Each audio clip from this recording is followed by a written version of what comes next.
Hello, everybody. Welcome to the Casual Sports Podcast. I'm your host, Alec Cabrera. Barely joining with me today, I've got Matt Morrison and Mike Wolfgang. We hope you all enjoy. We don't know how long this podcast is going for. We've had so many technical difficulties already, so we might start flying through some things just to try and get this show going down the road. So let's just start this off. The Cleveland Indians are changing their name after 105 years. They're keeping it through the 2021 season. What are your guys' thoughts on this? What are some ideas for a name change? This is something that we're kind of getting used to, going back to the Washington football team changing their name. I don't know. I saw online that, suggestions, maybe them going back to the Spiders. They were the Spiders like 100-something years ago. I don't know. Well, the whole thing with the Spiders is the Spiders was kind of a different franchise. It wasn't. Yeah. It's not the same franchise, and they weren't a very successful group either. So I was like, man, do we really want to pick up the name of a bad team? There was also some good ones I saw, calling them the Cleveland Fellers, named after Bob Feller.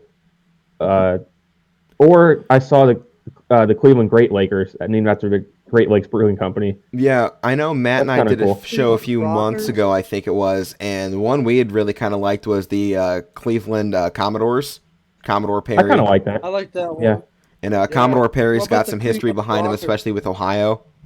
Mm-hmm. And he was actually one of the first captains to hire African-American members to join his crews. So, the discrimination isn't there, so it's like, all right, that's a win if we want to make it something historical to the state like that.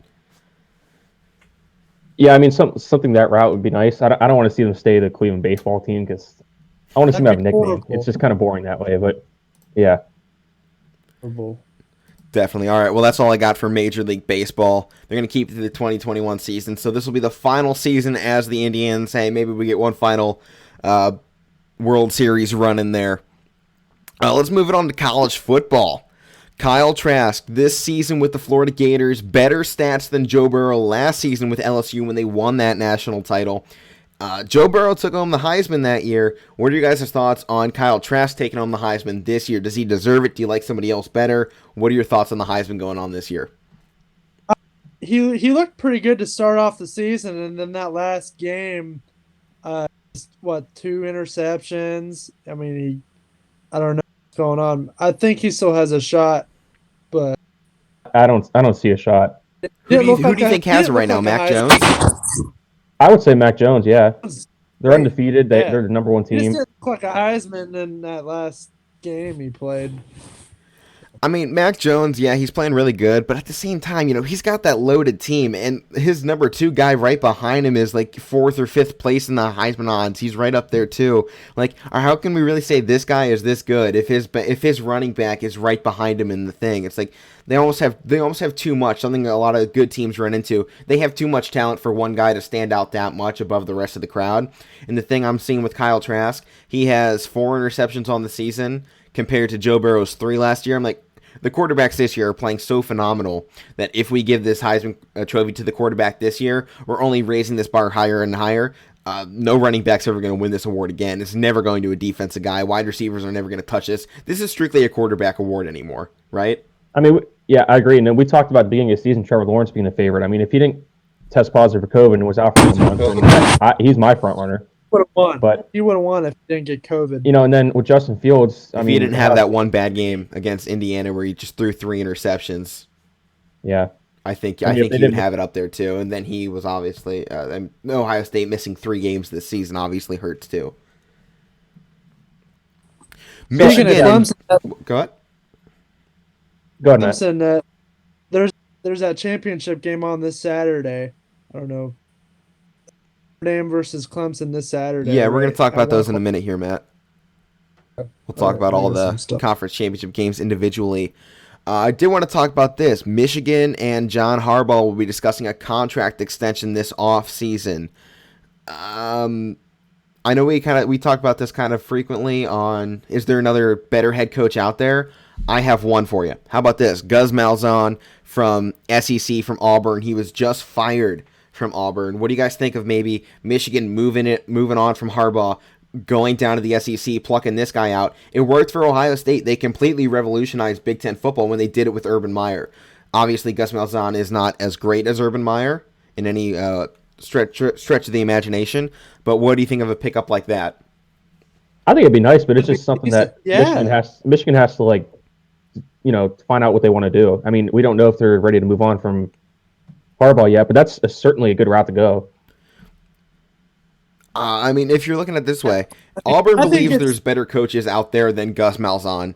Why? So why aren't we seeing this from other teams like in the Big Ten, specifically Michigan State? They went out and hired Mel Tucker from Colorado, who went 5-7 in his first year as a head coach. Is that really the best we can do as the Big Ten conference?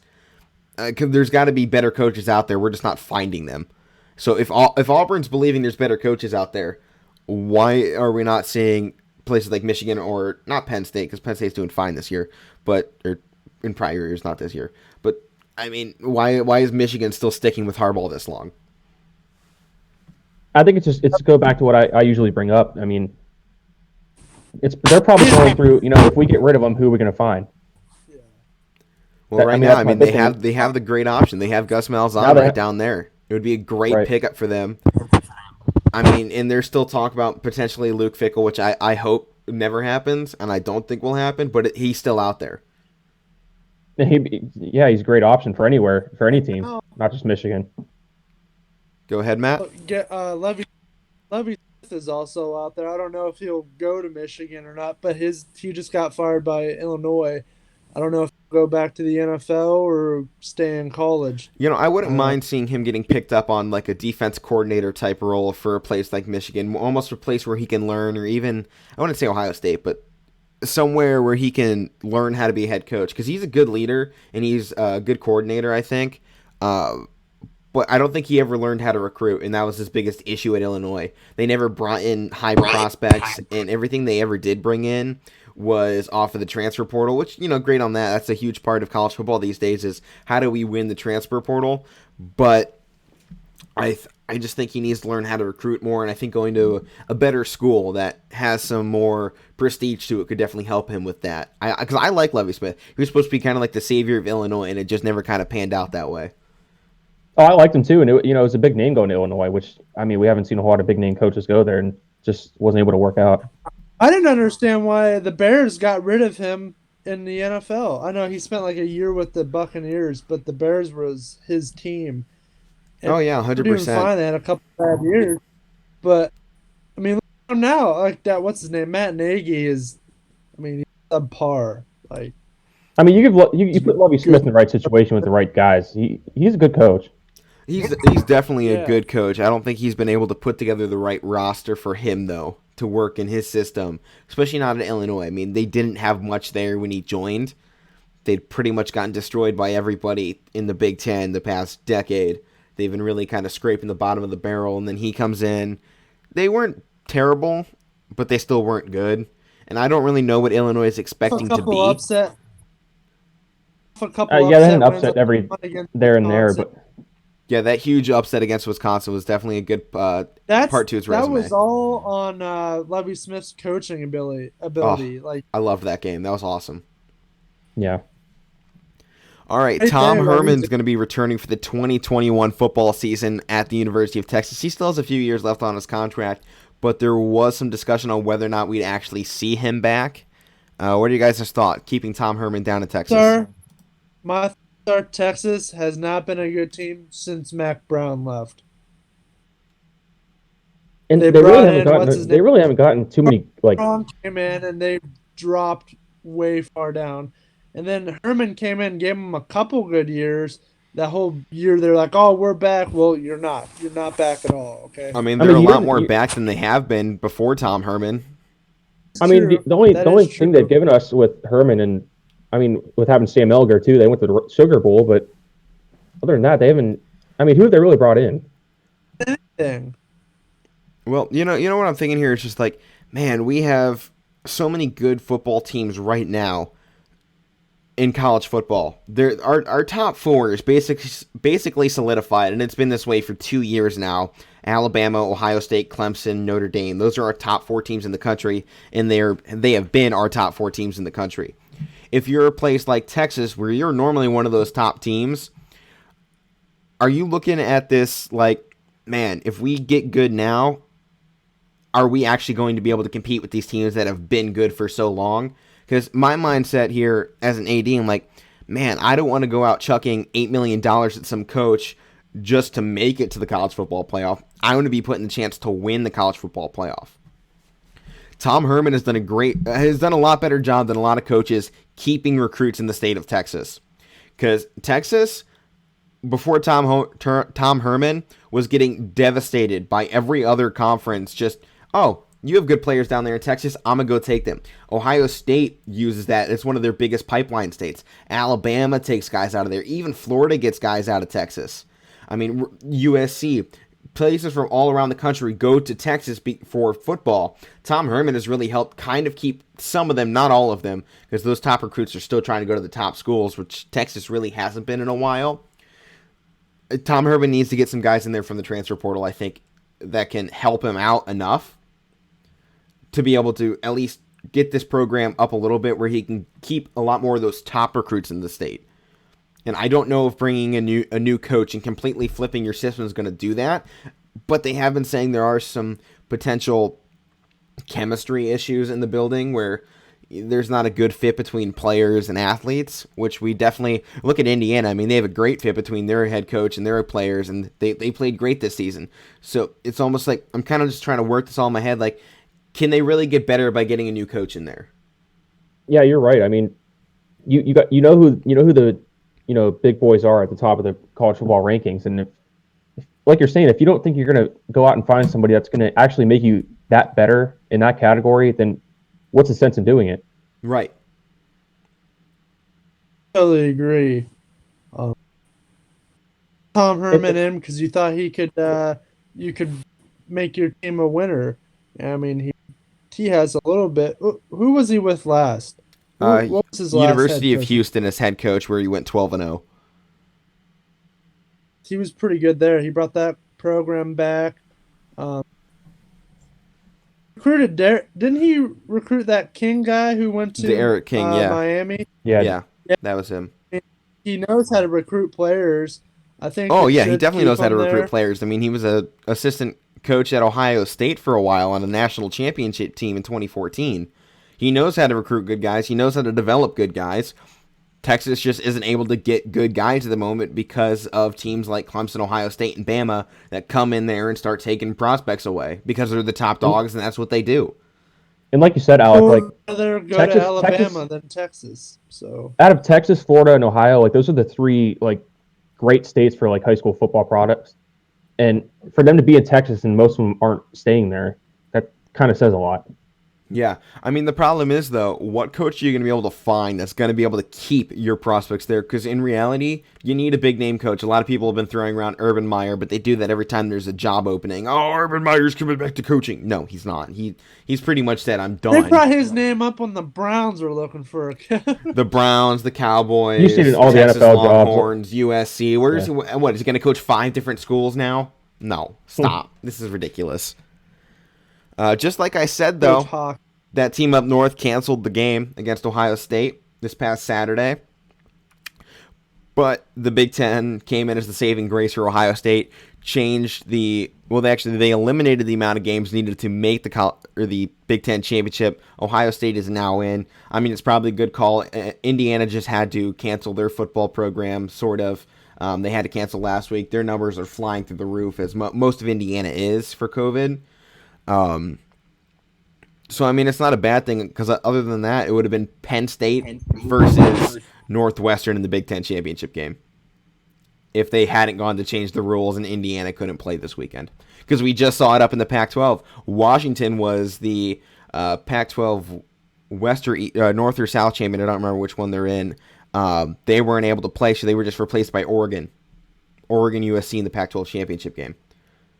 So, do you guys like this rule change by the Big Ten to allow Ohio State in?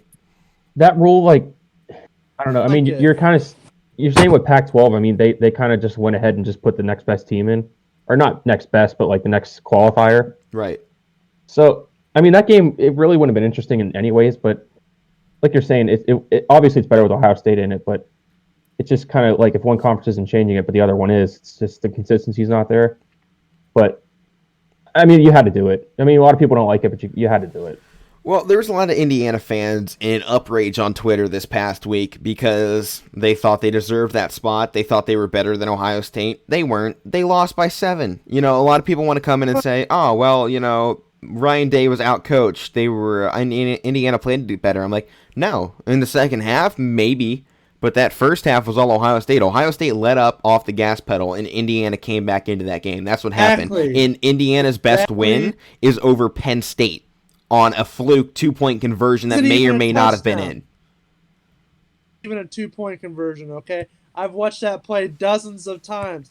The ball was out of bounds before it even hit the pylon. I could talk about it all day. They made the call.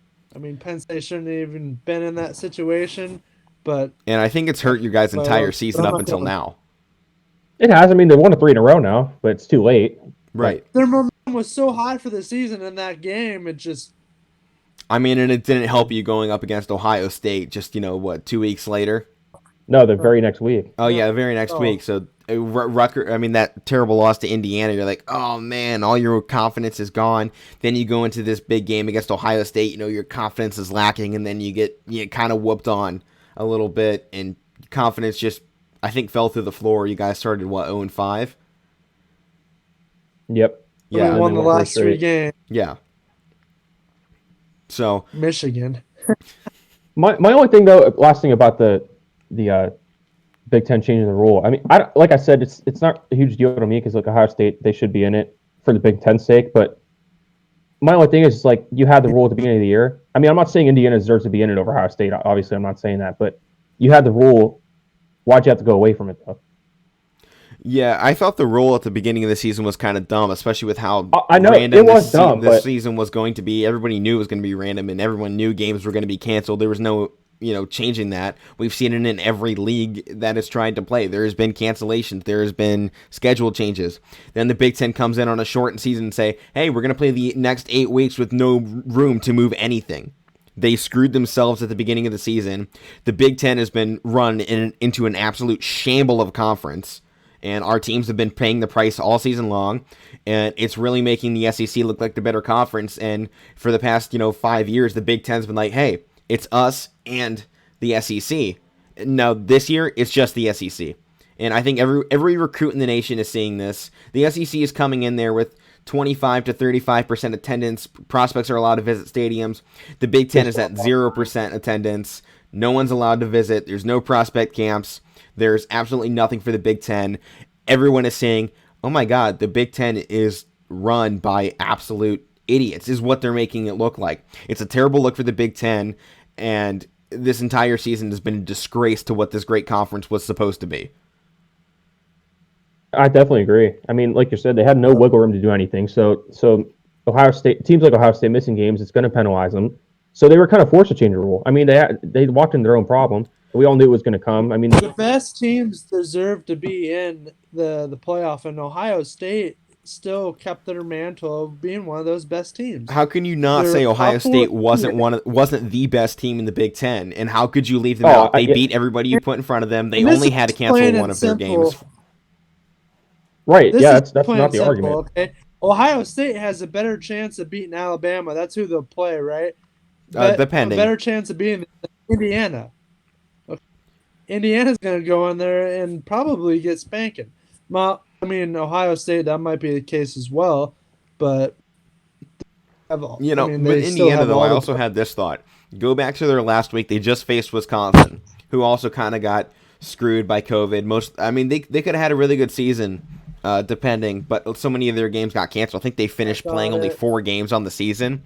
Indiana won 14-6 against them. I mean, are you really going to send that to your Big Ten championship and then send that to go play the SEC in Clemson? That's not going to work. You're going to get blown out. Big Ten football doesn't work nationwide. Big Ten football works in the Big Ten.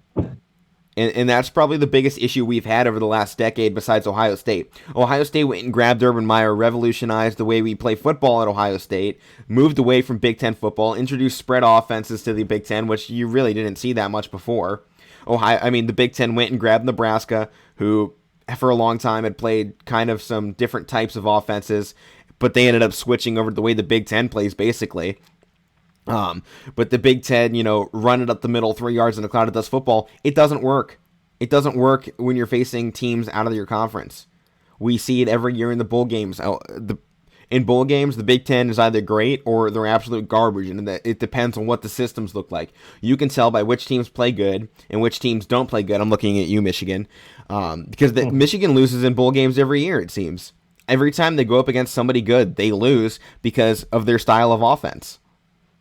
It Not doesn't even just work the in the bowl Big games. Every time Ten. they play anybody significant, they're exposed. And no one's going to say Indiana's a bad team, but everybody knows if you put Indiana in there or even Northwestern in there against Clemson, Notre Dame, Alabama, Texas A&M, Florida, they're going to get destroyed.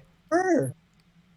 And we know that for a fact because all of those teams that I just mentioned probably have better defenses than Ohio State has this year, for most of the season at least. Before that game against Michigan State, Ohio State's defense was not great on the entire season. They had kind of fallen apart at the last half of every game they've played, Right, and as you're saying, like all the games they played this year, it wasn't. I mean, their defense didn't blow you away. No, in no That's game. I mean, the something. offensive line looked skeptical. Like, I'm saying a team like Indiana Northwestern wouldn't have a chance. I don't know how much of a chance Ohio State has this year, and that's saying something huge. Because this is a great Ohio State team. They have a phenomenal offense for the most part. Oh, Their most offensive definitely. line doesn't look great. The best their offensive line played was when they were missing three of them, and our left guard was our center 2 weeks ago against Michigan State. I mean, that was the best the offensive line played, was when we had a 6'9", 370 freshman at left tackle, which I think he needs to be moved into that spot permanently. I mean, yeah, we all think Ohio State's going to get in, so that's something you got to keep an eye on. Is how good their defense plays, and if they could keep up with teams like Alabama, Clemson, Notre Dame, and whoever else gets in. This Big Ten championship game needs to be a statement, much like it was when Ohio State went out there and won, what was it, 59-0 over Wisconsin? Wisconsin, yeah, was the in laugher. 2014. They need to go do that same thing again this year. Make that statement and say, hey, our defense just put up another shutout in the Big Ten championship, and our offense put up 50 points. There's no way you can keep us out over anybody. Our resume might not be there. Our strength of schedule might not be there.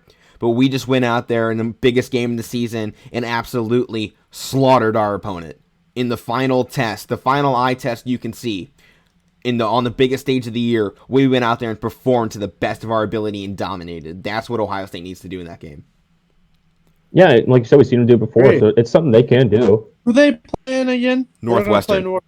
Okay, they should be able to do that. Oh, 100%. I totally agree. Let's move on, though, a little bit, so we're not getting just stuck in the mud here. Chuba Hubbard has opted out of the rest of the season. Will prepare to enter the NFL draft. His draft stock took a big hit this season, so he's going to be sitting out the bowl games. Not really a big deal. We don't expect a lot of big-name players, I think, to stick around for the bowl games with the way COVID's working.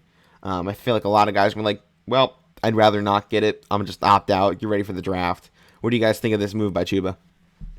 I mean, it's something you see, even in normal years, you see like big name players not wanting to play bowl games and just getting ready for the draft. So it's not surprising to see it happen this year, especially with the COVID. But I mean, Chuba Hubbard, he like you said, he hurt his draft stock this year, but he could be a productive running back. Where do you guys think he'll go in the draft? Any ideas, rounds? Mm. I say late second, early third round. I was probably actually third or fourth. I was gonna have him as a late fourth, early fifth. I feel like that's how bad he hurt his draft stock. I mean, he went from probably a top 15 pick, but the way he just played this season, never really did anything. Blame that on the scheme, the way they're playing the offense, whatever you want to blame it on. But it hurt his draft stock to a point. I think he probably dropped fifth round. I mean, we saw it last year with, look at the great running backs that were in that class last year. Clyde Edwards-Helaire, J.K. Dobbins, Jonathan Taylor. All three of those guys, and DeAndre Swift, all four of those guys, best running backs in the nation, and they were still second-round picks or late firsts. You have to be cream of the crop to get that, top 2 rounds in there. I don't think Chuba Hubbard made the statement this year to say, hey, I'm deserving of getting that, that massive contract, that massive rookie deal, and really solidifying myself as, hey, I'm going to come in here and be your starting running back. He doesn't look like the guy that's going to be able to do that. No, I say like third, fourth, maybe fifth. he goes in the draft. Pick That's why some. I had him late 4, early 5, because he's going to be a good pickup for whatever team gets him. I think he's going to be probably a really big steal of the draft, just because he hurt his draft stock, and I have a feeling once he goes in there in an NFL camp, starts working with those trainers and those routines, I feel like he could be a good fit for a lot of systems out there. Specifically, actually, I wouldn't mind seeing him in a place potentially like New England, Seattle, maybe somewhere like that has a good offensive line that they can run behind. Yeah, a team that is good right now, but can look to get stronger with a running back that has a good offensive line. I mean, yeah, look at the Ravens. They didn't need to pick up J.K. Dobbins, but look at what Dobbins has done for their offense. I mean, look what he did last night. He played well last night. Oh, it played fantastic against the Browns this time. We'll talk about that I in a played- little bit. Yeah. But J.K. Dobbins helped that offense. Indianapolis Colts didn't exactly need a running back, but they picked up Jonathan Taylor. He's done great this season. The Chiefs didn't need anything on offense, but they went out and got Clyde Edwards-Helaire. Look what he's done to that offense. These running backs make a big impact for these teams. Picked. What was that? The first running back to be picked. Yeah. And a lot of people are like, Last year. man, Clyde Edwards-Helaire, really? That's who we had go first? But he's totally worked out for the Chiefs, and I don't think they could have made a better pick with that. Yeah. I mean, nobody No, else I they mean- could have brought in would have done anything much for their offense or their defense at that point. I mean, they were pretty solid just about everywhere, and they picked up, like, let's just go out and get a skill guy. Let's see what he can do. And he's worked perfectly for them. The Chiefs could have picked anybody offensively, and it just didn't matter. Right. And they somehow found a diamond in the rough. Yep. All right, let's start talking about conference championship games. This game really doesn't matter as much as it did going into last Saturday. Alabama's taking on the 2-loss Florida team right now. They were just upset by LSU. So this game doesn't really matter as much as it did because now 2-loss Florida is not getting into the playoffs, even with an SEC championship. If Bama loses, they're still in. So this game is kind of like, well, how much does it really matter? Any thoughts on that? I don't think it matters too much. If Florida wins, I think it's just I don't think they'll get in the playoff like you said. Maybe they'll get in a better bowl game. Maybe you see them in definitely Probably a New Year's Sugar Bowl, Six. I think. Yeah, Sugar Bowl. Oh wait, no, Sugar. It's what Sugar and Rose Bowl are semifinals this year, aren't they? Or yeah, I think they are. A Peach Yeah. Bowl or something like that. No, I know it's the two biggest ones. So it's Sugar and Rose this year. Yeah, those are two semifinals. I don't know, Florida. I think it's kind of too late. I mean, they just lost LSU, who was unranked. I don't think they have enough. It's not enough time to make up for it, even if they did beat Alabama. What do they have? 2 losses now? I mean, one was it's a two-loss A&M. Florida team. So, One I mean, to we've A&M, seen- one out to LSU. Yeah, and we've seen the committee not want to, and they're not willing to put 2-loss teams in. I And mean, yeah, the rightfully Big so, 12 but- basically has eliminated themselves with the 2-loss. I mean, they're still kind of ranking them higher, but still not high enough to the point I think it's going to make a difference. Yeah, I don't think a but, I mean, 2-loss team is getting in this year, especially not when we have the chance to potentially put a undefeated group of 5 champion in. And I think that's a big talking point this year. If Ohio State loses to Northwestern or Clemson's out, if they lose to Notre Dame again, we have a chance to put in either Coastal Carolina or Cincinnati into that. And I think that would be the... Carolina, man. Yeah, I mean, Coastal Carolina has a better strength of record, I think it is, but Cincinnati has the best strength of schedule, I think, in total. I think that's what it was, because Cincinnati is like top 5 or something in strength of schedule. I think you sent me something the other day of them lengthening the playoff spots to like 8 teams. Yeah, Didn't if you they send were me that to... the other day? Yeah, that was just a theoretical scenario. So if they had extended it to 8, it would have allowed room for 2 group of 5 teams like that. Do you think they'll do that? No, that won't be happening, especially not this year. It's too late in the season. They said they were going to keep it this way. It's not changing. So Carolina Cincinnati game would be something to watch. I wouldn't mind almost seeing play-in games. You know, like how we just kind of saw for the NBA, in their bubble, where they kind of had like this mini season. Obviously, you can't do a mini season, but give me a play-in game. Give me something. And show me some teams that deserve, or we can have if we have a 6-team playoff, and give me those 5 and 6 teams, do a play-in or whatever. So give me something. Give me a play-in tournament. I think would be so interesting for college football, where we have a chance for one of these group of 5 teams to actually get in there. Because I think the entire college football playoff changes if we have a group of 5 team in. And I don't think the American's even group of 5 anymore. I think we should now have the Power 6. I mean, because the American Conference has more respect in it right now than the Pac-12. Group of 5 team gets the in. Pac-12 has been non-existent. Exactly. I mean, they're not in the conversation anymore. Oregon was up there at the beginning of the year. They lost.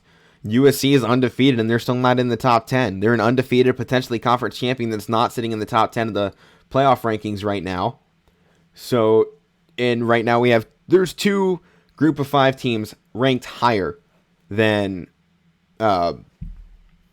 USC. I mean, that's the Sun Belt with the Coastal Carolina and American with Cincinnati. But then Tulsa was ranked number 24. We'll have to see how the rankings change tonight on the College Football Playoff show. So if a group of 5 team gets in, like Cincinnati or Coastal Carolina, do they have a chance to win?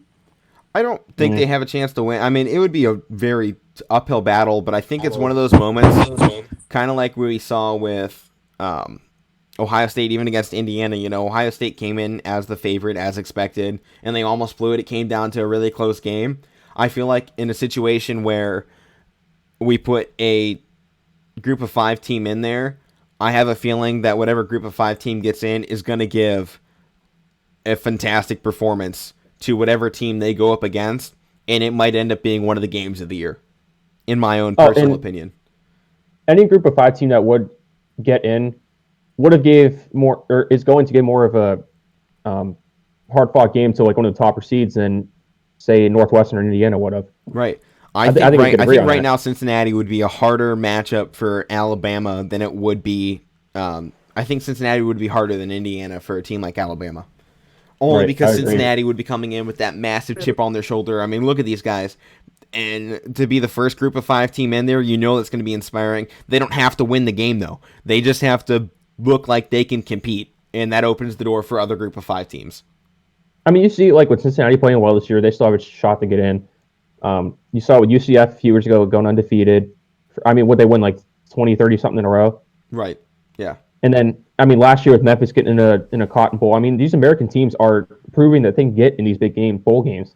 Right. And I think give us another year or two, and I don't think there's going to be any discussion about leaving a group of 5 team out just because they have the group of 5 next to their name. I think the American's going to be able to join the Power 6 or replace the Pac-12 in there, which I don't think is really going to happen because I don't think they're ever going to take somebody out of the Power 5.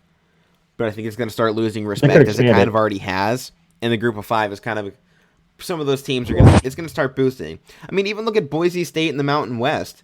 I mean, the Mountain West is a pretty good conference. And, there's some teams in the Mountain West that I think could go compete with some of those Power 5 conferences. I mean, put Cincinnati or Coastal up against Vanderbilt. They're going to win that. Put them up against LSU. LSU I think would be a tough matchup because LSU always plays hard, and they're always a tough beat. But I still think Cincinnati or Coastal could probably take on LSU right now. I mean, they could take on Penn State, Michigan State, Maryland, Rutgers. They could all stand a chance against all of those teams. I think if you put both of those teams in a Power 5 conference, they have a very real shot of making it to that to that conference championship game. And they've proven that in the bowl games they've been in the last couple of years. Right. They can't hang with these teams. Exactly. And they don't always have to win it. Really gave Penn State a run the year before. And what about Kentucky? Remember Kentucky beating Penn State a couple years ago when they had Benny Snell? Kentucky is SEC. Whoops. But still. Well, nice try, Matt. They're not a team that you think that are going to be in a big bowl game like that. No, but Benny Snell really helped that program down there. You think Kentucky, you think basketball, and even now. Not this year, but we'll talk about that in a few minutes. Yeah. All right, let's go on to Clemson Notre Dame. We've really talked this one to the ground quite often because it's been set for a while. Any final thoughts going into this game? You got to put it all out onto the field because Lawrence is going to bring all the tools that he has and just throw everything he has at them. Great thought there, Matt. All right, what about you, Mike? Any final thoughts in this game? I think the winner's in and the loser's out for the playoff. Potentially. I mean, it'll be hard to keep out a one-loss Notre Dame, I think. Yeah, it will be after they've been in the top four like most of the year, so it'll be kind of hard to Clemson take them has to out. win or they're out. Oh, Clemson is in Oh or out. yeah, Yeah, this is if they you win, they're you in. If they don't, they're out. I mean, it's yeah pretty you simple there. you can't be in the playoff with two losses to the same team and that team still being in, so they have to win this game. Right. Now, next up we have Case Ohio. here. What?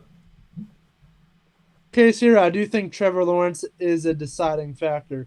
That the fact they didn't have him last time, like it's like not having LeBron James. Oh, we're gonna suck. We don't have LeBron James. I It's mean, the we're same gonna with find Trevor out. Lawrence. We're gonna find out how much Trevor Lawrence really impacts this game. Because we've been talking about it for since that game happened that it went in overtime and Clemson still only lost by 6. Right. So we'll see how that. All right, let's move it on here. Ohio State Northwestern, another game we've kind of beaten to a dead horse. Any final thoughts going into that game? Ohio State should win easily, and they'll end up being in the playoff. I already kind of said my statement. I think this needs to be a standout performance. They need to go in there and dominate, make this their statement victory on the season. Matt? There and say, "Hey, I'm the Ohio State University, and we're going to the playoff." Okay, they're their butt. It's Northwestern. I mean, so much respect to Pat Fitzgerald. I love what he did to the program there. He brought them back with with the transfer quarterback from Indiana, Peyton Ramsey. But you're not ready to hang with the big dogs yet. And Ohio State is one of those big dogs. I They're mean, I don't gonna know about that. I mean, this is their second Big Ten West championship in 3 years, besides their 3-9 season. Northwestern's been up there at the top of the West. Everyone wants to talk about Wisconsin over there in Iowa. Northwestern's been up there the whole time. They had their down year. They had a random down year like Michigan and Penn State are having this year. They had their down. They're back up. I don't know. I think this will be an actual really good test for Ohio State. I think Northwestern doesn't get any respect on its name because of the school that they are. They're a small school who focuses on education and things like that. They haven't been a for football school. lawyers. Right. For lawyers, a lot of exactly. it's in Illinois, I believe, so I just think Northwestern needs to start getting some respect on their name. Because you know what? Oh, they have been there. They have shown that they belong in the Big Ten, and they've shown that they can compete in the Big Ten. They've shown that they can run the table. They show that they can control their own destiny for the most part. I mean, one loss. I mean, what more are you? If that's Wisconsin, we're talking about this as one of the best teams in the country. If that's Penn State, we're talking about them as one of the best teams of the country. If that's Indiana, actually it is Indiana, we're talking about them as being one of the top teams in the country. Any other team in the Big Ten with one loss going to the Big Ten West Championship game, there's no slander on their name. It's, that team's deserving. But now that it's Northwestern, it's like, well, I mean, it's Northwestern. They're not good. No, they're good. They are the second best team in the Big Ten right now.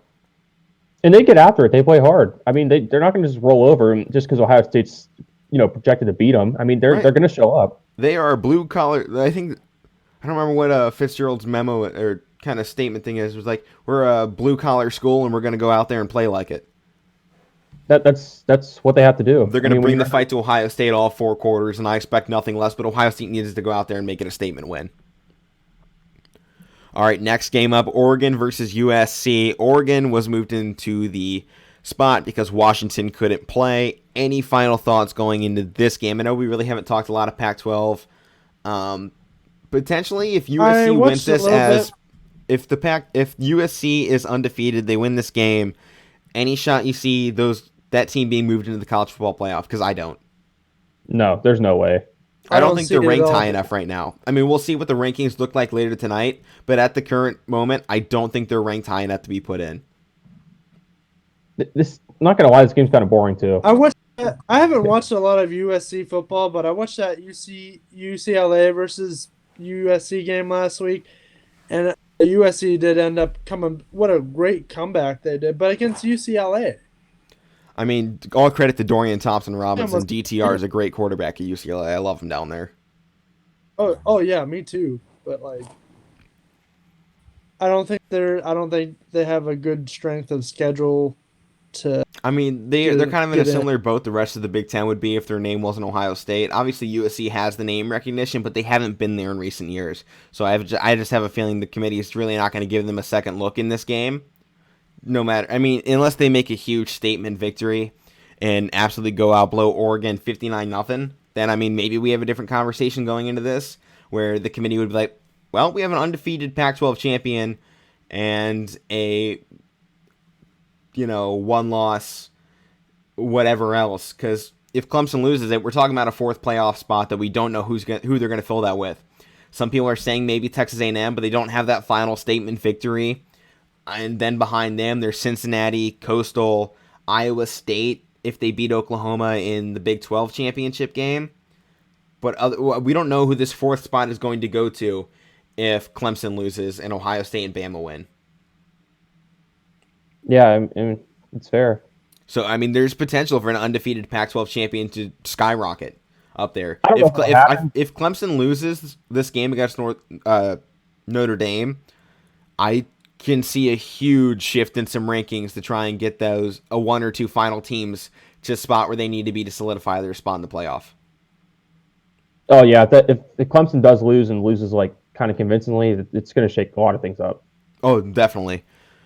All right, next game, Oklahoma, Iowa State, Big 12 champion. Both two-loss teams. We don't know where they're going to be sitting in the college football rankings or if they have a shot to get into the playoffs. I mean, the committee's like, it really hasn't given us much on what they're valuing these two-loss teams at because they're not moving them higher. I think they're not going to jump above one-loss teams, and I frankly, I don't think they're going to jump above undefeated American champion in Cincinnati if they win. I don't. I mean, Iowa State did beat Oklahoma, so that's one of their wins. But I don't see if Iowa State wins, I don't see them jumping like 3 or 4 spots to get into the playoff. It should be a good game to watch.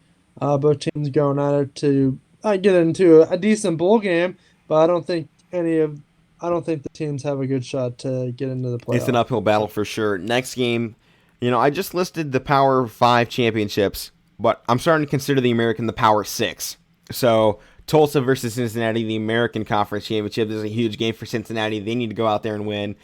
Tulsa, I think, is ranked in the top 25 at the moment. I think they're ranked 24th at the current standings. Obviously, it'll probably change tonight. Cincinnati, though, need to go out there and make the statement win. Just like we're saying with a lot of these teams, they need to put their statement win. They need to show that, hey, this is it. This is our moment. We went out there and performed when we needed to. Tulsa Cincinnati was canceled last weekend for COVID, so now we get kind of the chance to redo it again for the championship. This is Cincinnati's chance. Go out there, prove it, make your statement, make your final case to the committee. You can't leave us out. If Clemson loses, you can't leave us out. Yeah, and this, it's going to be a good game. I mean, Tulsa's 6-1. They only have 1 loss. They're ranked 24th. They play hard, and like you said, these American teams are going to get after it. Matt, any thoughts? Not really. I haven't got a chance to watch many of these teams, but like Mike said, I've seen their schedule. I've seen the teams they play. But if they come out and play a good game, they do have a good chance. They're gonna come out and get after it. So, all right, let's move it on to the NFL. The Pittsburgh Steelers, the only thing they're catching right now in the league is back-to-back L's. They lead the NFL in drops this season, now have lost back-to-back games, one against the Washington football team and now against the Buffalo Bills. Matt, you were pretty quick to jump ship on your Steelers bandwagon, and immediately following the game, you sent us a picture of you wearing all Bills gear. I just had to put that out there, you traitor. I love the Buffalo Bills. They're my second team per se, but I love them pretty much as my Pittsburgh Steelers. But I just did that as a joke. I still support my Steelers. No, that's the only Bill shirt I have. I mean, I have. I don't know what your closet looks like, so. We're just saying what we saw. Right? I mean, he was saying the whole time, Mike, there was a lot of slander on the Steelers in that group chat. Would you not agree? There was. I was just sitting back and watching it. Right, yeah. He pretty much jumped ship. He's like, oh, man, the Steelers suck. Oh, man, we have no shot. For a 2-loss team, he's really downing on his own team. I mean, we're looking over in the NFC, and the Packers and the Saints are 2 losses, and we're saying they're the best team in the NFC. Now, over here in the AFC, the Steelers 2 losses, and the entire fan base is jumping ship. Jumping ship at all? Go ahead, Matt. I still love Pittsburgh Steelers. Listen, all right. You're gonna agree with this one. I think you know what I'm gonna say. Probably. They need to cut ties with Deontay Johnson. Okay, this I've been guy. calling it all season. God, they took him out of the game. Eric Ebron too. Dear God, he can't catch either. Okay, they need a decent running game. Okay, Connors is okay. The run game has No, completely disappeared in this offense. those guys are just no. That in this upcoming draft, they need to go out and get a solid running back. They had their choice for J.K. Dobbins. They did get Claypool. I'm not complaining about Chase Claypool, but he hasn't had the opportunities he had in the season. Remember seeing Claypool getting 4 touchdowns in the game? That hasn't happened Right. I think part of at that all. is a lot of that was set up by play action. And when they had the I running think game, the defense had to move up and the safeties had to come in, help load the box. And when that happens, you run the play action, you freeze those safeties. And in one-on-one coverage, I think Claypool can sometimes get past some of those corners, and that's why he was able to dominate. You guys had the run game, so the opposing team's safeties and linebackers, they had to kind of stick to a little closer to the line, and they weren't as able to make their decisions as fast. Now that your run game has completely disappeared, there's nothing for those safeties to look at, and you're 100 yards every game except in rushing. And now the past 2 games, it's like we're not getting the ball. Ben's not going to throw the ball every time. The I guy's mean, 38 he had years old. He's had You have to run back-to-back the games ball. now with 50 passes or more. I think that's what the stat was last night or 2 nights ago. And that Matt, going kind of your point about Ben Or throwing, whatever. I don't know. How it is. there was a What was play that, like Mike? towards the end of the first half, and it was like 3rd and 4, and they're taking like 40-yard shots down the field. What? Like why?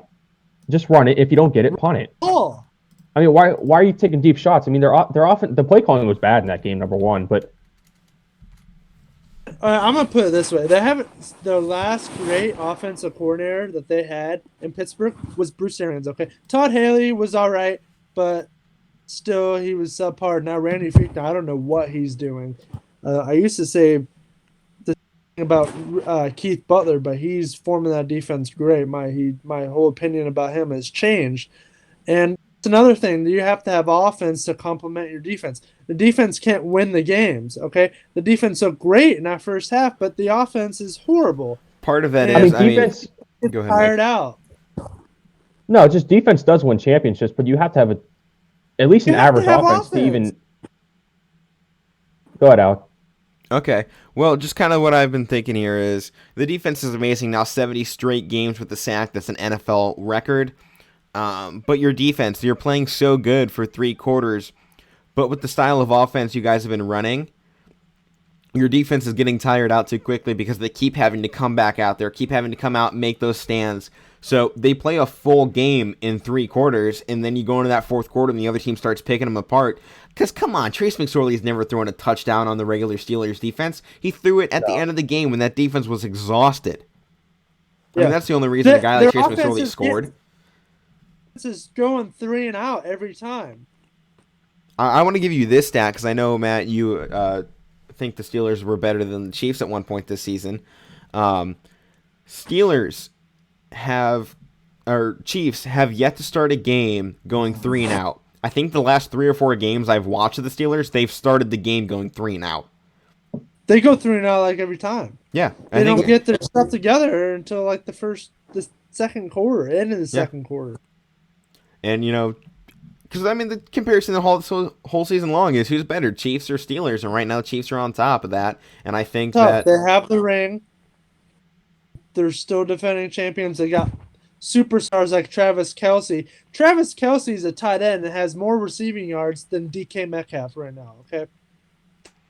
Yeah. It's insane by itself.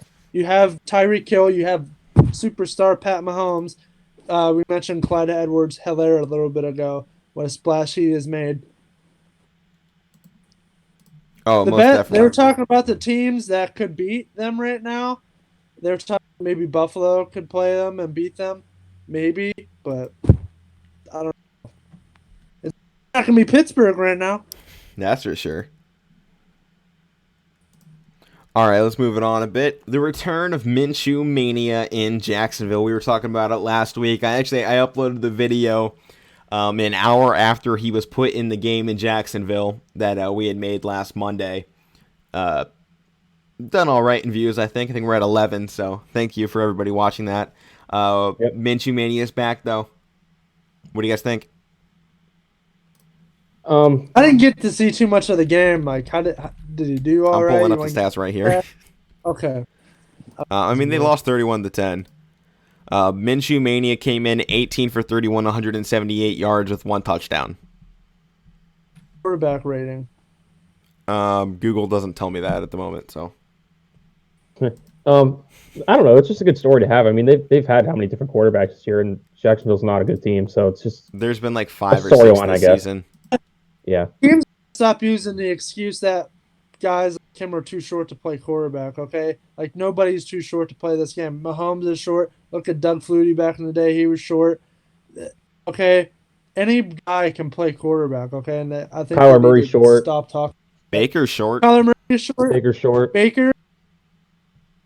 I got his QBR right now. He was at a 50.5. His opposing quarterback, Ryan Tannehill, who threw 19 of 24, 212 yards, 2 touchdowns, had a QBR of 73.3. But, I mean, that So Titans that's offense is a lot better than Jacksonville, so it's kind of a hard comparison there. Yeah. Jacksonville's stinking. He's coming on, and he actually kind of, finally played after how many games? Right. It's hard to ask a guy to come off the bench and just, hey, go play your best. I mean, why not for a team that's really not that good?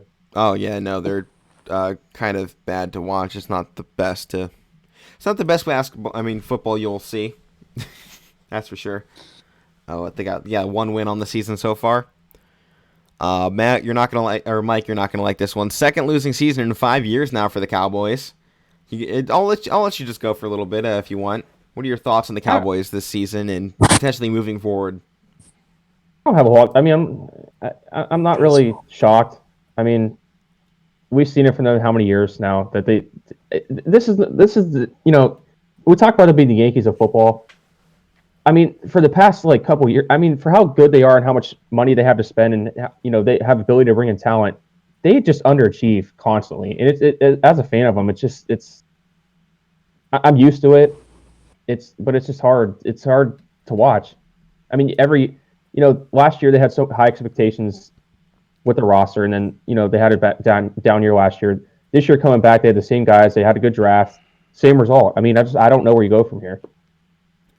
Hopefully up. I mean, you can only go up, but I know what you're going through right now. I've been a Cleveland fan for so long, so yeah, but the Dallas Cowboys is different than the Indians. I mean, the Dallas Cowboys are like one of the most iconic sports brands in American sports. And they're America's team, and they year after year they like America's team. Not anymore. They got to prove it. They have to get that title back. They're not anymore. They haven't been for the last 10, 20 years. Who right now is America's team? Do you think? Cleveland it's Browns. Like the Chiefs or? It's not the Cleveland Browns. No, I think it's the Chiefs. It's got to be the Chiefs. I don't think it's Packers because Packers are too hated. Nobody likes the NFC, and that's weird. All the NFC teams that are good are absolutely hated. I mean, Buffalo potentially, just because nobody hates the Bills Mafia. Are you kidding me? It's too awesome. God.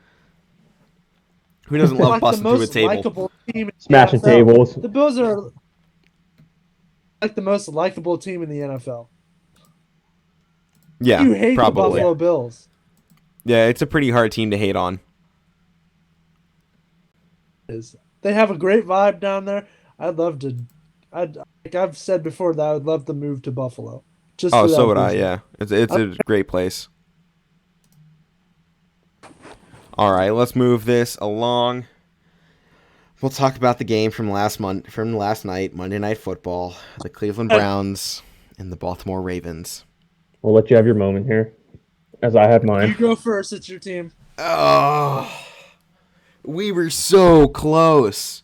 And before anything happens, Lamar Jackson said he was cramping up, and that's why he missed most of the fourth quarter.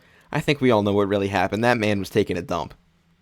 He had to go to the bathroom. He was gone for like 25 minutes. He ran out with no problem. He said he didn't pull a Paul Pierce, but he totally pulled a Paul Pierce. The fact that he ran back there and then ran back out, he wasn't cramping. You don't go to the bathroom for cramps. I mean, you don't go back to the locker room for cramps. How fast he ran back out onto the field? Well, he's like, Trace McSorley's in. Nobody told me we were restarting. And then Trace McSorley got injured, and it was like, I don't think they have another quarterback.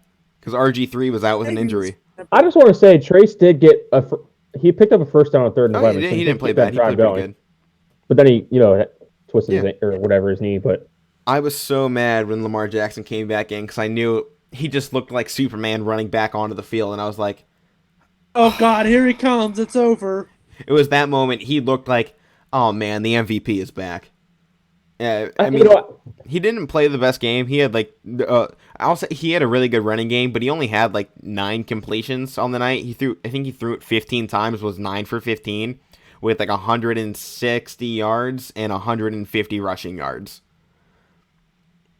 And I don't want to bring up, it's easy to say, oh, same old Cleveland and all that, but Oh, the Browns did it right up.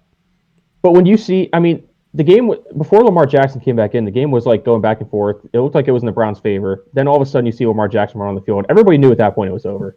Yeah. When he comes back on the field, I mean, I don't want to keep bringing up the same, it's Cleveland and all that, but it is the Browns. I mean, they played good this year and they played good in that game, but they sometimes find a way to lose a game. I was sitting there watching the game, and at the end of it, I'm like, we're gonna Browns it up. They're gonna Browns this. I mean, and it's become like it's this whole like on adjective. It's a thing that happens. They Browns it up.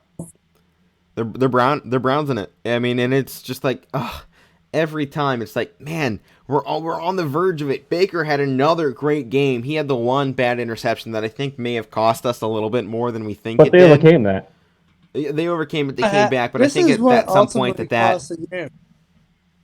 I think at some point that interception was probably the biggest turning point in the way the game was going. Because the Browns, I mean, it's so hard to stop Lamar Jackson once he gets out of the pocket. The Browns did a good job at closing that pocket down a few times. But you can't keep Lamar concealed the whole game, and he was just able to run all over us. And that was probably a huge part of the defense. The secondary played like absolute garbage. They got burned quite a few times. I mean, of those 9 completions, they were all big passes. Besides at the end of the game when Mark Andrews caught a few just to set them up in field goal range. They were all downfield shots, and the Browns secondary is so garbage they couldn't do anything to stop them. I mean, Denzel Ward is out right now. They were exhausted. Lamar ran them the game. So right. I mean, and then after the Browns tied it with 1:04 left, someone could say, Matt, you were saying they should have run the ball. The run game wasn't working, and Baker Mayfield was hot. I mean, I think any good coach at that point in the game realizes I'm giving it to my quarterback who has been on fire in this ball game. I mean, the Browns scored 42 points and lost the game. That falls on the defense. That's not an offensive problem. You didn't want to give Lamar the ball back. A minute was a lot of time, but the fact that the Browns scored in 38 seconds is promising. I think that's the most promising part you take out of this game, how good we played in a situation like this, and the defense, we know the defense needs to step up. They have a bad secondary. They've had a bad secondary all season. The linebackers played fine. The linemen were absolutely exhausted, and you saw that on the final drive. Myles Garrett, Olivier Vernon, they were all just kind of hands on hips, kind of slow to get down in those runner stances to get, set at the line. They were tired, and that's what happens when you face a mobile quarterback like Lamar Jackson. It's going to happen. It's whatever. I'm mad at the outcome of the game, but I'm not mad at how he played offensively. I thought it was one of the Browns' best offensive games of the year. And they played good throughout the entire game. That was the thing with like the Tennessee ball game. We played good for a half of football. We had a good half. This was a good game offensively. Yeah, and they kept saying on the post-game show, like, yeah, you're disappointed you lost, but don't be disappointed how you played. I mean, the Browns played good. Their offense looked great. And it's something we haven't seen out of Cleveland was the good offense, the total offense for the entire game, and it's something they just need to continue. I mean, we know Super Bowl isn't in the books for this year. I mean, and if it was, it'd be based on a miracle. The Browns know. I think the Browns organization knows. They're not going to say it, but they know it's not a Super Bowl year. This is a playoff year.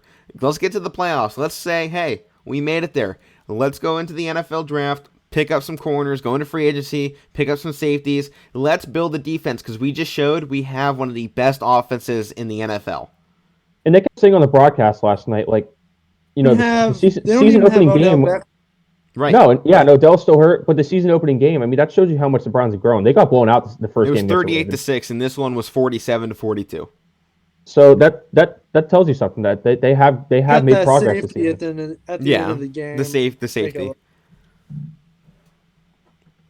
But I'm disappointed with the outcome, but I'm not disappointed with how the offense played. And we've known it all season long that the Browns' defense wasn't great. They have a good front seven, but the corners and the safeties just can't get it done.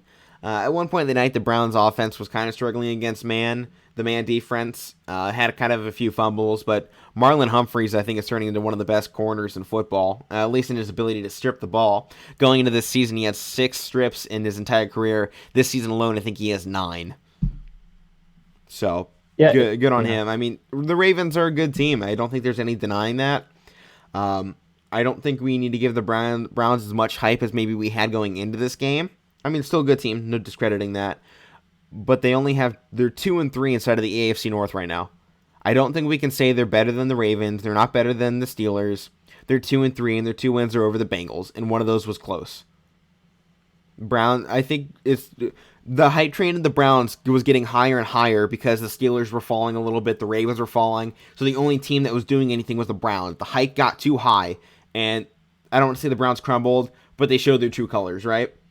They're 2-3 against the rest of the AFC North. I mean, they still have a chance to go in there and pull off a huge game against the Steelers, but as it's looking right now, the Steelers might not have to play their starters in that game. It would be kind of more an important spot for the Browns than it would be for the Steelers, because I think the Steelers just clinched the division with the Browns' loss last night. Actually, I think it's if the Bengals lose. If they beat the Bengals, I think it's officially clinched. But at this point, I don't think there's a way in that Week 17 matchup against the Browns that the Steelers play starters.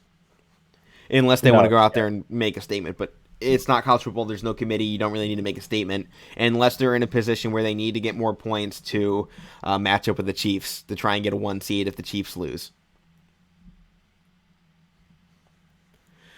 But that's all I got for the NFL. Let's move it on to the NBA. James Harden still wants out after the John Wall trade.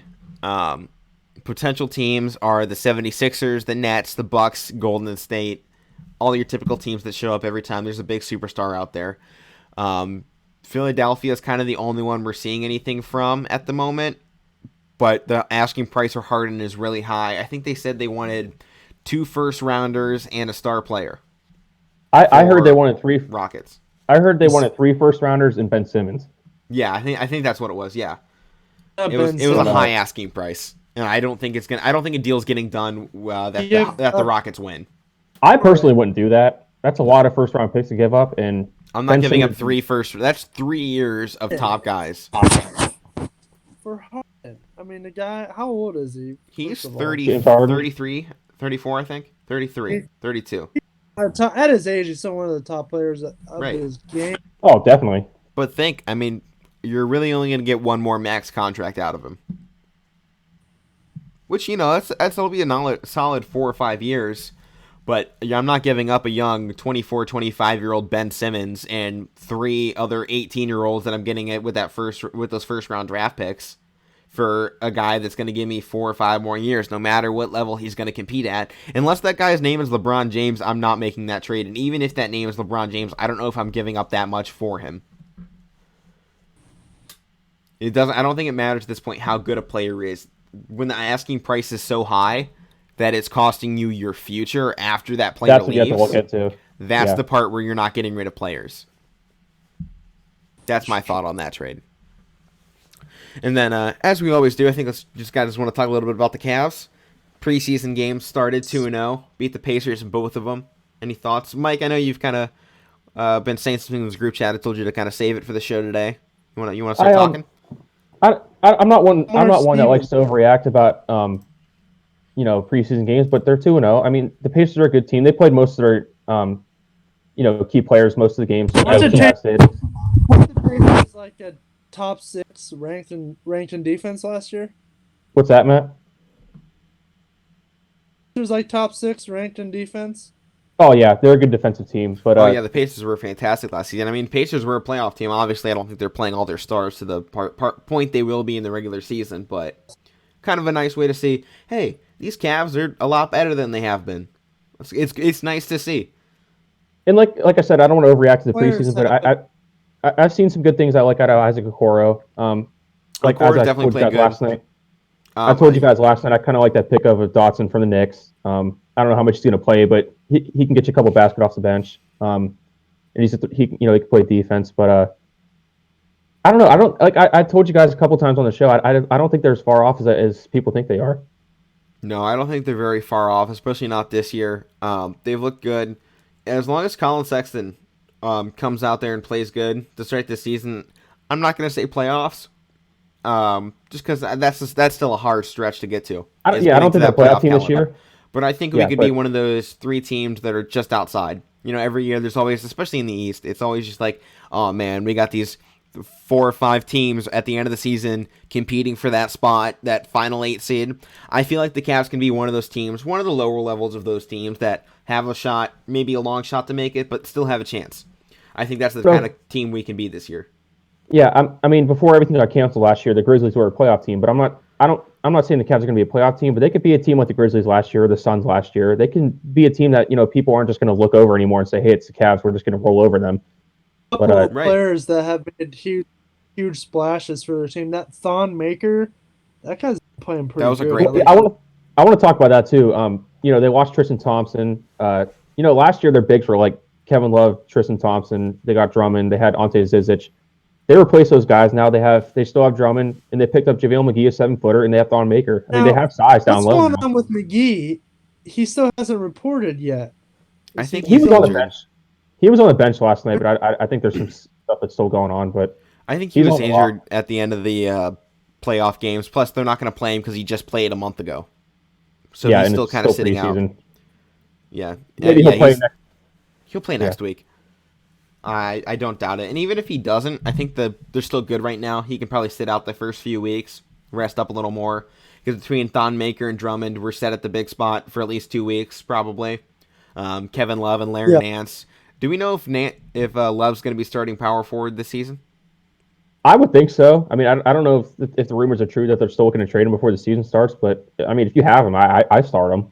I'd start him too, just to get that experience out there on the floor with Drummond. Yeah. And then have your 3 other young guys. But here's an interesting lineup for you. How about Sexton, Osman, Okoro, Nance, and Drummond?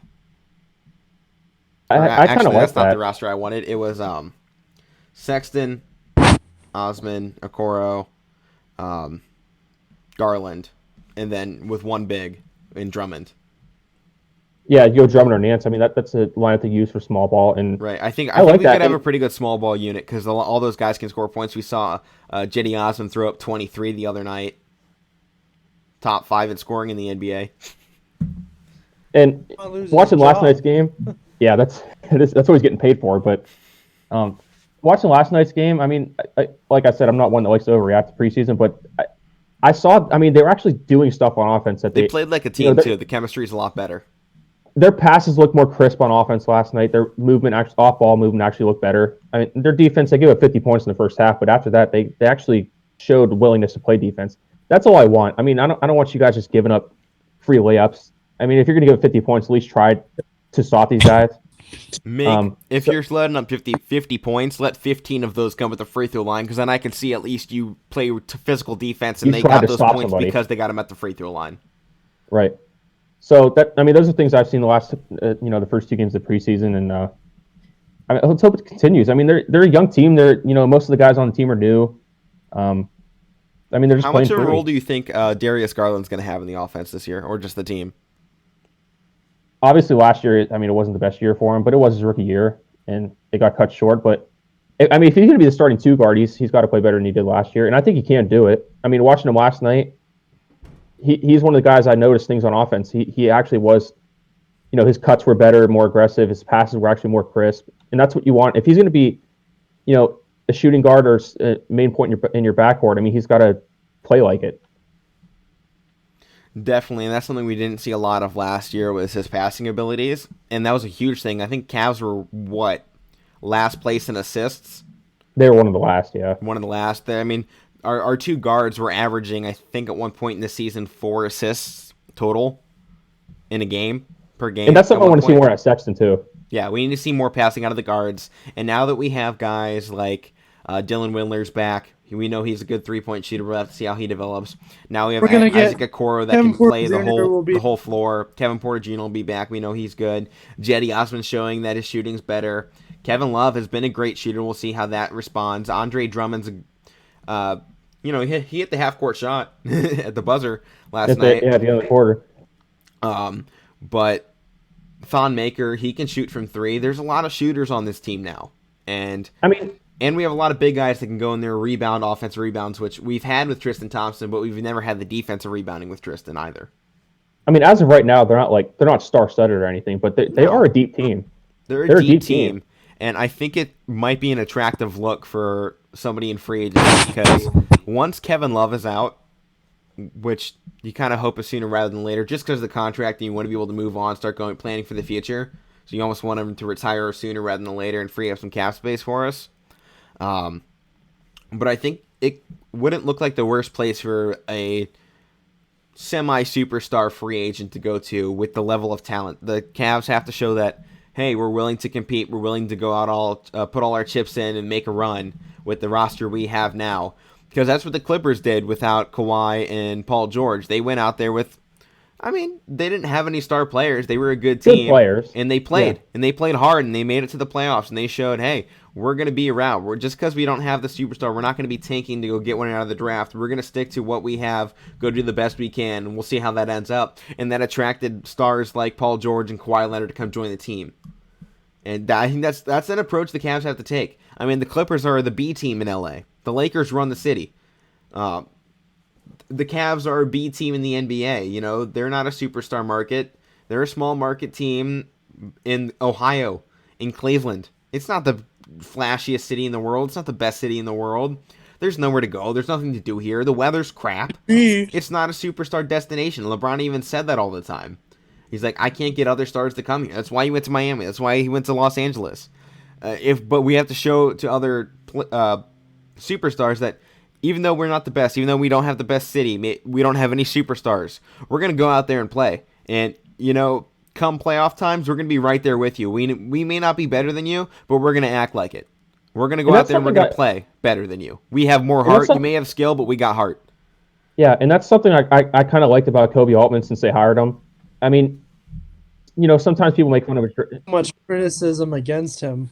As much as there criticism against him, the one thing I like and that stands out to me, especially when they're drafting players, the thing they keep in their draft process is we want guys that are going to play hard, and they want to be in Cleveland. They want to be a part of the Cavs, and that's most of the guys they have drafted. You could say what you want about them, but Colin Sexton, so far with Okoro, they've proven they want to be here and they want to play hard and they want to be a part of building a culture. Building a culture is going to be the most important part of this team. It's something we haven't had in quite a while. Even when LeBron was here the second time, besides when we had the big 3 group that ran to the playoffs, I never really felt like there was a culture. It was LeBron. The culture was LeBron, and it's been LeBron for 20 years. Now that it's no more LeBron, the Cavs just need to start actually building a team. Build a franchise, create a culture. I don't care what it is, you have to create something, because you don't have LeBron to lean back on anymore. It's time to go out there and make your own destiny.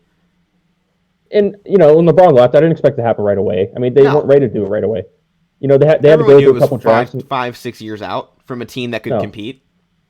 And I think at the point we're at now, where it's, 3 years removed? It'll be third season without LeBron. We're starting to see some stuff that's kind of seeing something.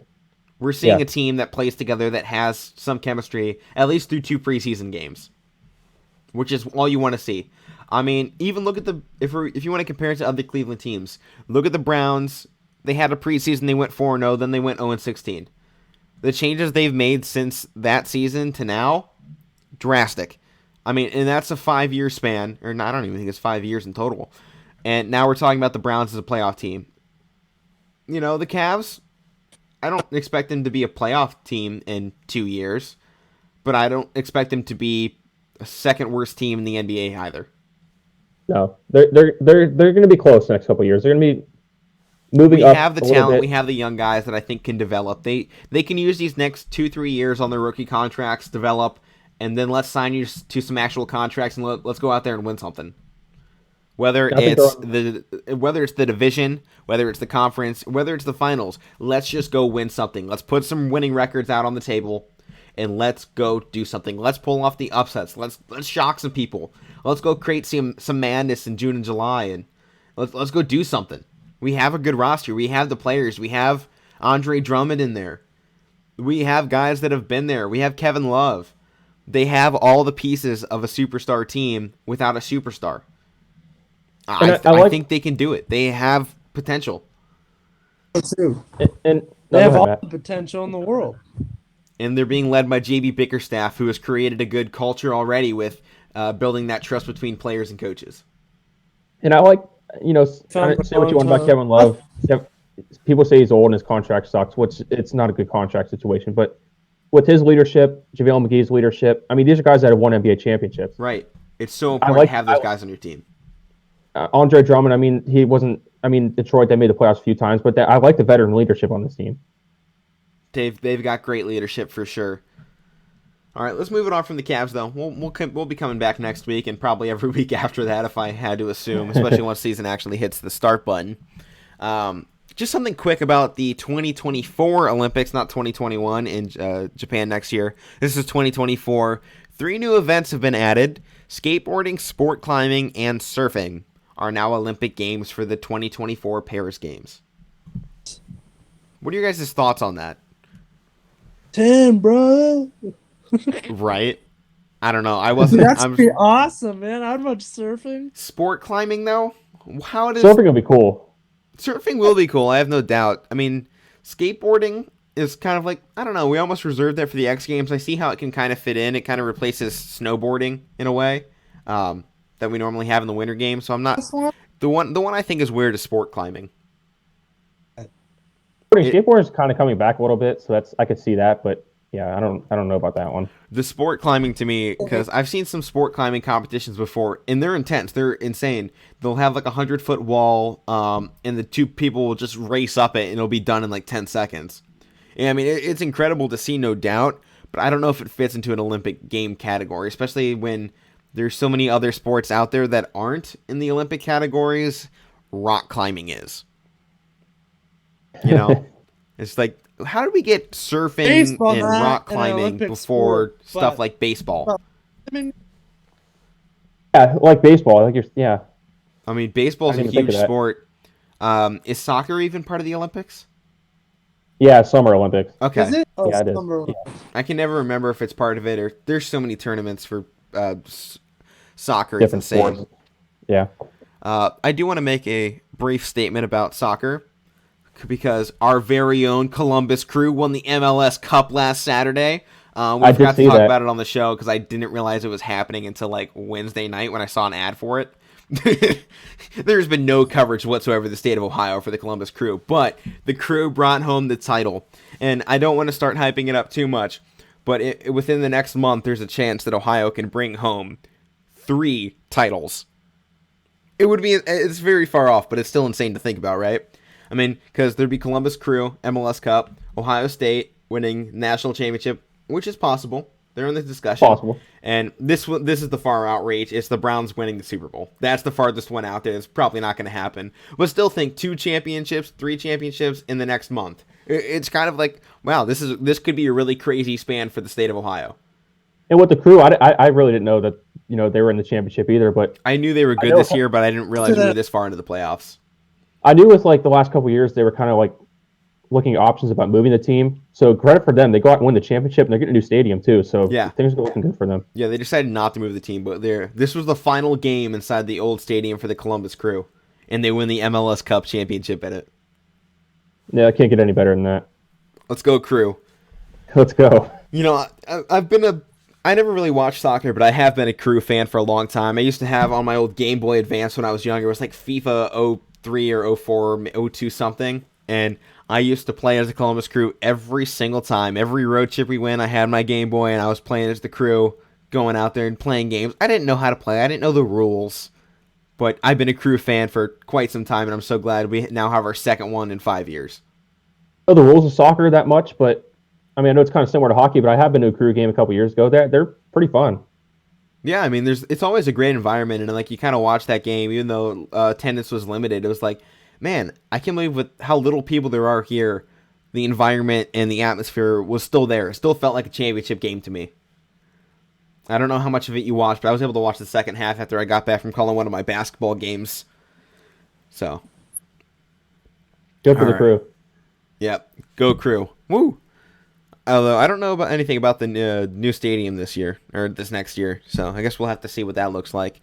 All right, Mike, you want to take us into college basketball? What do you got for us? Just a couple of things that have happened. Kentucky is now 1-4. I don't know when the last time we had that happen. Kentucky basketball. You ever think they'd be 1-4? Actually, I have the it's stat of when the last 2020. time it happened. It was 1984-85 season. I wrote it down just in case you didn't have it because I wanted to make sure we talked about it. Yeah, it's not very 2020 good. when Kentucky is What's that, Matt? 2020 when Kentucky isn't ranked. It's different when they're 1-4. I mean, you do not Yeah. see that, especially on John Calipari teams. I mean, they are a young team, but starting 1-4, it's not what Kentucky used to. Another kind of sad thing, I'm sure you guys all heard about it, was the Florida player Keontae Johnson Oh yeah. was walking back to the bench in the middle of the game and actually collapsed. So he was in a coma. I think he's doing better now. I haven't heard much They about have it. put him into a medically induced coma. He said he was in stable but critical condition. Last I heard. So I haven't heard. Yeah, that's the last I heard too. But we'll have to keep an eye on that one. And just as far as games that I've kind of noticed that are upcoming this week, I like this one on Thursday night. Texas Tech will host number 5 Kansas. Kansas won 6 straight after the season opener, lost to number 1 Gonzaga, and Texas Tech will look to extend their winning streak to 5 games. So that's going to be one to check out. Then Hey, Saturday, Mike, can you not take my games of the week? or any of college basketball, because there's a lot of good ones on Saturday. There's a lot of good ones on this weekend or this entire week. Actually, there's quite a few going on. All right, if you have a bunch of college basketball, I'm not going to steal a But bunch the of them. goat, What's that? Garza, Luka Garza. Holy cow! Put some That's respect where I on was his kind of name. going to go. That's one of the games I was going to go to, but I'll let Alec kind of. All right, so I got this here. Luka Garza currently ranked 52nd in the NBA draft rankings. Franz Wagner from Michigan is ahead of him. Are you kidding me? This guy is a straight up killer. He's got that mentality. He's a bad guy. He's a bad man. Bad man. I mean, I was telling you guys last week when they were playing Iowa State. I was playing Iowa State. That was a good one, and I was keeping an eye on him because was that the one he dropped like 21 straight points for the entire team? Yeah, it was ridiculous. Yeah. He didn't miss a shot. I think he missed one in that entire game. He was 17 for 18 with like 35 points. Yeah, it was insane. Yeah. And how are we having this guy 52nd? Like, I just Pretty went much back came to out of the nowhere, NBA draft too. rankings and stuff, and he's not mentioned anywhere. I'm like, how are we having this guy who's potential player of the year not getting any recognition yet so far because he's at Iowa? And, there's some things I want to say that I won't because we're on the show, but it's just it's nonsense that this guy isn't getting the recognition he deserves. Because put a player out at Duke, Kansas, Gonzaga, and have them drop a 35-point game where they miss one shot and see what kind of recognition they get nationally. Go do it, because it's not happening in the Big Ten. Nobody cares about the Big Ten when it comes to basketball. We don't produce NBA stars, is what they keep saying. But, It's a good conference of basketball, though. But this is the best conference in basketball right now. We beat the ACC in the competition. Put some respect on our name. Put some respect on the Big Ten's name. Put some respect on Iowa's name. And put some respect on Luka Garza's name, because this is ridiculous. The guy can go out there and dominate college basketball, and he's not getting anything. Team. I know I just lost the other night, but they're still a decent team. The whole Big Ten is stacked with good teams. You got Ohio State. You have Illinois, Iowa. Who did you say lost the other night? Isn't Illinois lose the other night? Who? The ball. What's that? Matt, you're breaking up there. I can't tell what you're trying to say. Are you saying Iowa lost? Illinois. Oh, Illinois. Okay, there we go. Finally, just came. I mean, even the Big Ten, you got teams like Illinois, yeah, Iowa, and even like middle of the pack teams like Ohio State, and then you have teams that are still fighting for the Hey, I would have been calling Ohio State middle of the pack. They're 5-0 right now. I'm just saying in terms of the ranking. Yeah. I mean, they're going to move up. Ohio State's a Michigan. good team. And, some of the teams that are like kind of near the bottom that are fighting to get up. I mean, the Big Ten's a pretty balanced conference in the college basketball. How about this one for you, Mike? The Big Ten, no team currently has a losing record. Every team is 500 or over. What's that tell you? Give me another conference. Give me another conference that has that. I can't name Like you one. said, they dominated the Big Ten ACC challenge. They just dominated. Yeah. I mean, they played really well. I mean, there was a chance that they could have swept, but day two or day three of that, they kind of slipped up some of those games. ACC picked up a couple, but yeah, it turned out pretty good. Briefly, I just want to mention YSU basketball did get underway. I think it was last week they started. They're 2-0. What's that, Matt? They came back and beat I forget who they played the other night. Yeah, I can't remember, but they did win. I could check here. I'll get it up right now. Are you checking? Yeah, I got you. Yeah, I got it. They beat the WVU Tech. Youngstown State's 3-0 on the season right now. Oh, the 3-0? Okay. Yeah. So they got we just won that game yesterday. Saturday they got a game coming up at Northern Kentucky. Northern Kentucky is one of the better teams in their conference, so we'll see how things go with YSU. I just want to briefly throw them out there. Yeah, I have a game to watch out for actually coming up on the schedule. Youngstown State, Cleveland State on the 26th and 27th, so Saturday and Sunday. Not this weekend, but next weekend. That'll be a really close game because Cleveland State just held Ohio State in check. Cleveland State was pulled off a big upset. They almost pulled it off. Ohio State won, but Cleveland State's the team to look out for coming up on our schedule. What? They lost by like 6 points, right? Yeah, it was a close one. It was like 5 or 6 point deficit. I think it was 8. It was like 70-62. Yeah. So college basketball, I mean, we're still kind of getting in the flow of things. I got 2 more things you want me to take over. Yeah, let's see what you got. All right. Duke cancellations. They've decided to cancel all non-conference games, kind of out of COVID scares. They don't want to go out there and travel. There's that, which is kind of big. Duke is kind of having a down season as well, kind of like Kentucky. It was kind of unexpected. Came out of nowhere. I mean, Coach K, one of the best coaches of basketball history right now, but down year. I got that. It happens. Yeah. Yeah, I mean, it happens. I mean, look at every program in the country. They have a down year every now and then. Ohio State's had theirs. Duke is having theirs. Kentucky, Kansas, Gonzaga was down a few years ago. I mean, you can't stay at the top for forever. It just doesn't work that way. Every now and then you're going to have a bad freshman class that doesn't live up to the hype. I mean, look at UNC. Cole Anthony, I think it is, down there in UNC, was getting absolutely hated on last week on Twitter. Everyone's like, oh my God, this is the biggest bust in the world because I think he missed like 9 shots that rimmed out or something. So you never know what you're going to get. You bring in a high schooler, and sometimes they pan out, sometimes they don't. It's whatever. But this is a big one for Ohio State. Leading scorer E.J. Liddell is out indefinitely for non-COVID issues. They're saying it's an illness, but it's not COVID. So don't know what that is. That's a big loss. Yeah, top scorer and top rebounder, actually. So, huge loss. I was kind of texting you.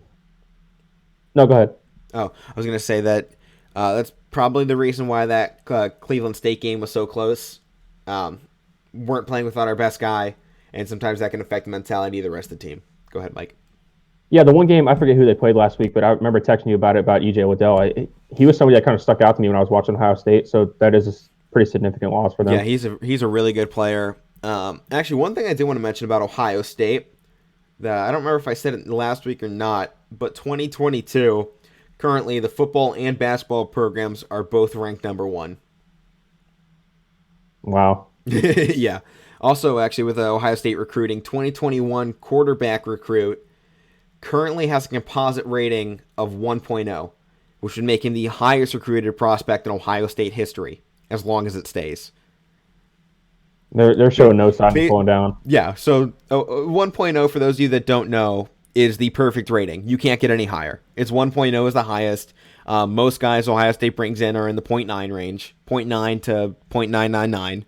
I think formerly it was Terrell Pryor was our highest, but then after Justin Fields transferred in, he actually technically became the highest ranked prospect Ohio State has ever brought in. And I think he's only at a 0.989 or 991. It's something that's up there, but it's not a 1. So currently, Ohio State could pull in some huge players. They also just got, I think it's 2022 5-star prospect wide receiver as well, who is number 8 in the country total. rankings, not wide receiver. He's like number 1 and number 2 wide receiver. So, yeah, as No you doubt. say, Ohio State's not slowing down anywhere. It's only getting better. Yeah. All right. Well, I think we have 2 segments left. If Matt remembered his segment. I got it. All right. So this week's Meathead of the Week. So every time I see anything about a butt fumble, it's got to be in here. Oh, here we go. So the most notable one was Mark Sanchez. But this just happened again last week with the Cincinnati Bengals. The running back Travion Williams into the rear end of their right tackle, and I believe it was Hakeem Denji. That was the player he ran into, and the ball fumbled immediately on impact. That's Cowboys defense, and I watched the play. DeMarcus Lawrence was like, "Oh my God, the ball's on the ground!" Then next thing you know, you see Aldon Smith pick it up and run it for 78 yards to give the Cowboys a 10-0 Yeah, I lead. think this might have been a bigger butt fumble than Mark Sanchez, considering it led to Oh points. yeah, I bet it was. It led to a touchdown, yeah. Yeah, and actually, I think Leighton Vander Esch got credited with the strip on that play somehow instead of the rear end of the offensive lineman. But I saw the highlight of that, Matt. I don't know if you sent what. Lawrence's face, he was so stunned. Right. I think everybody It's was. I funny. mean, I think you sent me that clip, or I saw it on Instagram or something, and I immediately yelled at my roommate, "Oh my God, we've got a new butt fumble! We've got a new butt fumble!" I was losing it when it happened. I was so excited. I was like, "Oh my God, it's Mark finally Sanchez off the happening!" hook. Right. He's like, Mark Sanchez just went, "Oh, thank God," when that happened. All right, one final segment here. Games of the week for the NFL. I got the Kansas City Chiefs taking on the New Orleans Saints. It'll just be kind of an interesting matchup. Doesn't mean terribly much because I think both teams have clinched playoff spots right now. It's just kind of more of trying to get that first place because Packers currently hold the lead over the Saints in the West or in the NFC, and Chiefs currently hold the lead over the Steelers in the AFC. So it has playoff implications, but it's not going to exclude a team if they lose. Next Do game, the Saints have Breeze back? not confirmed yet. We don't know. They said they didn't want to rush it back, but in a situation like this where the team's slipping now, I wouldn't be surprised to see them not rush him back out there, but see if they can get him out there for this week. Next game up, number 7, Villanova Wildcats taking on University of Virginia, number 17. This is going to be tonight, 8 p.m. on Fox. That should be a good game to watch. We also got coming up Ohio State Buckeyes basketball tonight, or actually today, 4:30 p.m. on CBS, taking on number 22 UNC, the Tar Heels. Ohio State's 5-0, North Carolina's 4-2. This should be a good matchup. I'm looking forward to it. Definitely on a night like this, where it's Tuesdays. Tuesdays, I think, are kind of getting reserved for college basketball. I have a feeling is what this day is going to start becoming. So I'm excited to watch this one here tonight, see how Ohio State does without Liddell. Maybe we get some more news on him during the game. Hopefully we get that back, and hopefully Ohio State pulls out the top 25 victory and keeps repping the Big Ten along. Also in college basketball, all the good games are in college basketball this week. We've talked about, I'll throw games of the week in there. College football, it's your conference championship games. Boom, boom, there you have it. Number 23, Louisville Cardinals taking on tonight, or actually this is at noon on ESPN2. Number 12, Wisconsin. Big Ten with another chance to go out there and smack some ACC players around. So go Big Ten once more. I think we're pretty fair in saying we're biased towards the Big Ten on this station, aren't we? Oh, yeah, most definitely. All right. Next matchup we got going on. Number 3, Iowa Hawkeyes today at noon. Go up against the number 1 team in the country, Gonzaga. That's going to be a fantastic game, and it hasn't been canceled yet, so great sign considering it should be coming up here. Although, am I having my days wrong, or is it not the 15th? No, it is 100% the 15th, so this game may have already started for us. I'm looking to see what the score is. Oh, yeah, these games are on Saturday. I just saw that. Oh, did they? Oh, okay, it got moved. On the schedules they have out there, it hasn't been yet. All right. Yeah, these games are all under Saturday the 19th. So Saturday. I just noticed that. Okay, in my defense, I am also looking off a screen that is 720p, and this 9 totally looks like a 5. So my bad. All these games are on Saturday, not Friday, or not today. I just noticed that too, so you're good. My This bad. game- Oh man, I messed up my segment. What? Game on tonight, 8 o'clock tonight. Wisconsin is taking on that Loyola Chicago. You remember they made that big splash? Yeah, no, I was gonna have that in there, but there was a lot of ranked matchups. So, and then obviously the one Mike was talking about on Thursday, we're gonna have Oh, the number 5 Kansas Jayhawks taking on the number 14 Texas Tech. And then actually on the 22nd, they're taking on West Virginia. So hard run coming up here for the Jayhawks. That's going to be this week's game of the week. That Kansas Texas Tech's, like, before we get to the weekend, that's probably the best one of the week before we get to all the games Saturday. I would have to say so, yeah. That's one to keep an eye on. All right, guys, any final thoughts before we wrap this show up? A lot of good games coming up, as we just talked about. Keep watching sports. I'm excited. Sports is finally, we're coming down to it. College football, NFL, all the games are mattering. They're all important at this point for a lot of teams.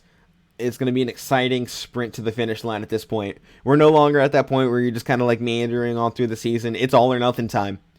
Except for the NBA, obviously just starting out. But I think even with the 6 games left in the season, you might see a little more intensity coming out of a team like Cleveland. Some of these bottom teams that think, hey, 6 games less, maybe we can push a little bit harder because we don't have to rest starters as much, or rest our older veterans. I'm thinking maybe we see some upsets, some different teams out there this year.